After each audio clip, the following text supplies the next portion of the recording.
UPSC prelims result आने वाला है। इस समय सबसे बड़ी गलती जो हमसे होती है वो ये है कि रिजल्ट के डर से हम एकदम से प्रिपरेशन को रोक देते हैं। अब इस चीज से हमें बचना है। पॉइंट हमें समझना है कि देखिए ये कोई प्रिडिक्शन का समय नहीं है, बल्कि ये हमें समझना है कि अगर हम क्वालिफाई करते हैं तो हमारा स्टेप क्या होगा, अगर हम क्वालिफाई नहीं करते हैं तो फिर हमारा स्टेप क्या होगा। ये बहुत महत्वपूर्ण पार्ट है। तो कुछ 5 बातें मैं आपसे डिस्कस करता हूं, क्योंकि कुछ ही दिन है रिजल्ट के आने के लिए। तो ये बातें आपको अपने माइंड में रखनी है। पहली चीज ये ध्यान रखिए कि रिजल्ट के प्रति एंग्जाइटी ये एक नॉर्मल फेनोमेना है। कोई अगर हाई स्कोर कर रहा होगा तब भी उसको लग रहा होगा कि कहीं मेरे कट ऑफ से कम ना रह जाएं, कहीं ये थॉट प्रोसेस दिमाग में चलता है। आपको लग रहा होगा मैं बॉर्डर लाइन में हूँ, सीसाइड के कंटेक्स्ट में आपको लग रहा होगा मेरा बॉर्डर लाइन है, क्या कट ऑफ क्लियर होगा, मैं क्वालिफाई करूंगा। बहुत सारी चीजें दिमाग में चलती है जो कि एक नॉर्मल और साथ में जो सीरियस एस्पिरेंट है उनके लिए ये चीज होती ही है। अब जिसने मान लो पढ़ाई नहीं की है तो वो इतना मतलब सोच भी नहीं रहे होंगे, मतलब उनको ये भी नहीं आइडिया होगा कि ठीक है अभी रिजल्ट आने वाला है कि नहीं। बट हाँ, सीरियस एस्पिरेंट है, एग्जाइटी बहुत ही नॉर्मल चीज है। दूसरा पॉइंट आप देखिए कि हमें ना वेटिंग में टाइम वेस्ट नहीं करना है। ये बहुत महत्वपूर्ण पॉइंट है। क्या होता है कि 15 से 20 दिन का जो समय रहता है, क्योंकि इस बार मे बी 21 दिन लग जाए या जो भी एक समय पीरियड जाता है, ये बहुत ज्यादा इंपॉर्टेंट टाइम है। आप क्वालिफाई करते हैं तब भी ये समय बहुत इंपॉर्टेंट है। इन केस अगर आप क्वालिफाई नहीं करते हैं तब भी आपके प्लानिंग के लिए ये बहुत महत्वपूर्ण है कि आपको आगे प्रोसीड किस तरीके से करना चाहिए।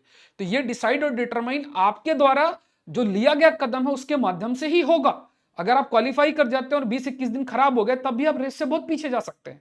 अगर आप क्वालिफाई नहीं करते हैं और उसमें आपने फिर वही एकदम रैंडमनेस के साथ प्रिपरेशन चालू कर दी तब भी बड़ी दिक्कत होगी। तो ये चीज हमें समझनी है। तीसरा पॉइंट आपको ध्यान रखना है कि अगर आपने क्वालिफाई किया तो दिमाग में मतलब सपोज अगर जिन्होंने भी क्वालिफाई किया, तुरंत हमें प्रायोरिटी पहले से सेट होनी है, वेट नहीं करना है। प्रीलिम्स के रिजल्ट के लिए बहुत मतलब क्वालिफाई होने के बाद खुशी मनाने का टाइम नहीं है।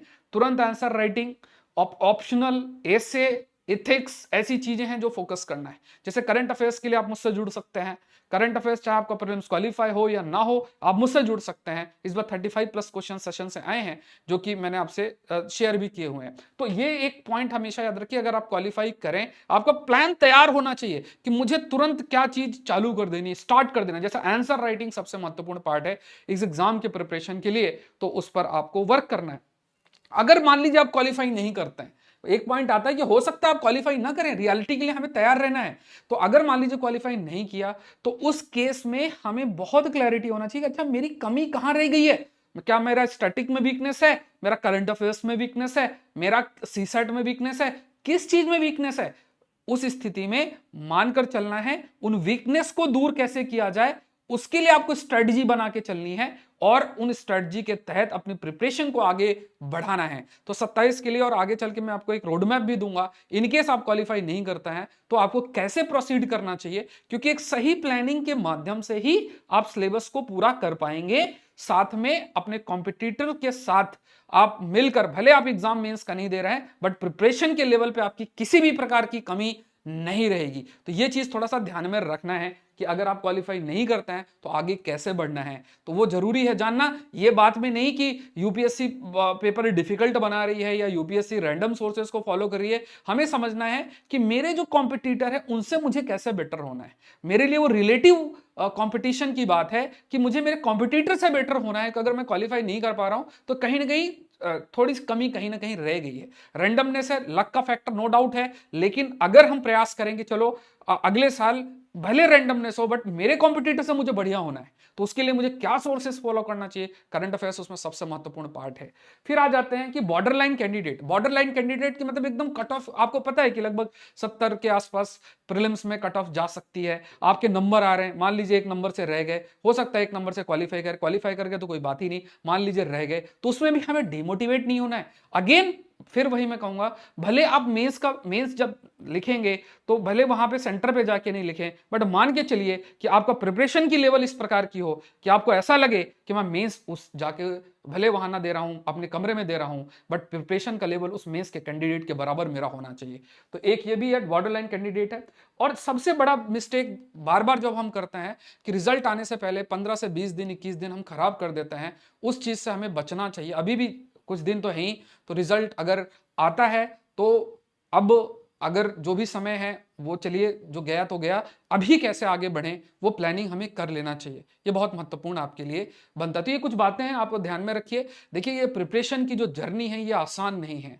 आपको खुद को मोटिवेट अपने आप को करना है। आपको कोई मान लीजिए वीडियो देख के आप मोटिवेट हो रहे हैं, 2 मिनट का कोई वीडियो देख के मोटिवेट हो रहे हैं, वो वीडियो आपको कितने समय तक मोटिवेट करेगा वो सोचने वाली बात है। क्योंकि हो सकता है कल क्या वीडियो देखा जिससे आप मोटिवेट हुए आज आपको याद भी ना हो। तो मोटिवेशन इंटरनल होना है। आपको गोल कितना आपको अचीव करने के लिए वो जो मन में टफनेस चाहिए, रिजिडिटी चाहिए और जो एक स्टबर्ननेस चाहिए, वो आपके दिमाग में किस प्रकार की है, वो आपके गोल के प्रति जो आपकी चाल है उसको डिसाइड करेगा। तो ये थोड़ा सा ध्यान में रखना है। सारी बातों को ध्यान में रखिए, अच्छी मेहनत करिए, अच्छा कंटेंट पढ़िए, तो आपका सिलेक्शन जरूर से जरूर, एक अटेम्प्ट में नहीं, 2 अटेम्प्ट में नहीं, बट जरूर से जरूर होगा। 2026 के प्रीलिम्स का पेपर अगर आपने देखा तो सबसे बड़ा टास्क आपका करंट अफेयर्स ही है, चाहे वो प्रीलिम्स हो चाहे मेंस हो। करंट अफेयर अच्छे सोर्स से करना बहुत महत्वपूर्ण है। आप मेरे साथ कर सकते हैं, मैंने ऑलरेडी एक कोर्स लॉन्च किया हुआ है जो कि आपको डेली बेसिस में जो भी कंटेम्प्रेरी पार्ट है उसको कवर किया जाएगा। और ये आपका सौरभ पांडे CSE ऐप के अंदर होगा। कोई क्वेरी इस नंबर पर आप मैसेज कर सकते हैं। क्लासेस लगातार चल रही हैं, हिस्सा जरूर से बने। और एग्रीकल्चर ऑप्शनल के लिए भी आप मुझसे जुड़ सकते हैं। एग्रीकल्चर ऑप्शनल 22 जून से चालू हो रहा है। सो सौरभ पांडे CSE ऐप के अंदर अभी एग्रीकल्चर ऑप्शनल और करंट अफेयर्स की क्लासेस स्टार्ट हो रही हैं। आप हिस्सा बने और हाई क्वालिटी कंटेंट पढ़े। थैंक